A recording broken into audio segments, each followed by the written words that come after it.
అందరికీ జై శ్రీరామ్. అండ్ ఇప్పుడు సారీ టు సే దిస్, ఈ లంజ్ ఏం మాట్లాడుతుందంటే, ఇప్పుడు మీ హిందువులే ప్రమాదంలో ఉన్నారా, మీ హిందువులకే జరుగుతుందా, అది మేము ఒప్పుకోవాలా అని అంటుంది. అండ్ రెండోది ఏంటంటే, అక్కడ ఒక జంట పహల్గామ్ అటాక్లో క్రిస్టియన్ జంట కూడా ఉంది. సో వాళ్ళ పరిస్థితి ఏంటి అని అడుగుతుంది. ఓలే నా బెంజర్దానా, నీకు 2 విషయాలు చెప్తాను చూడు. అక్కడ మేజర్గా టార్గెట్ చేసింది హిందూస్ అని అనడానికి కారణం ఎందుకు అంటే, ప్యాంట్ లిప్ మరీ చెక్ చేశారు, ఇందుకు సున్నతి చేయించుకున్నారా లేదా, ఇఫ్ నాట్ కేసు పారదొబ్బారు.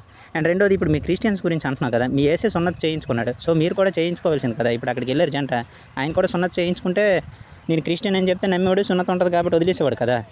అండ్ ఇప్పుడు మీ క్రిస్టియన్స్కే జరుగుతుందా అనేసి ఇది మేము నమ్మాలా అని అన్నావు కదా. లవ్ జిహాద్ ఎక్కువ ఎవరి పేరు మీద జరుగుతుంది, హిందూస్ అమ్మాయిల మీదే కదా. ల్యాండ్ జిహాద్ ఎవరికి జరుగుతుంది, హిందూస్ ల్యాండ్ మీదే కదా.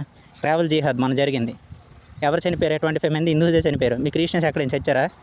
Can you give me evidence? ఎదవ దింగుడు మాట్లాడావు అనుకో, గొద్ద పగిలిపోద్ది నీకు. జాగ్రత్తగా ఏం మాట్లాడుతున్నామో మాట్లాడు, ఆలోచించి మాట్లాడు.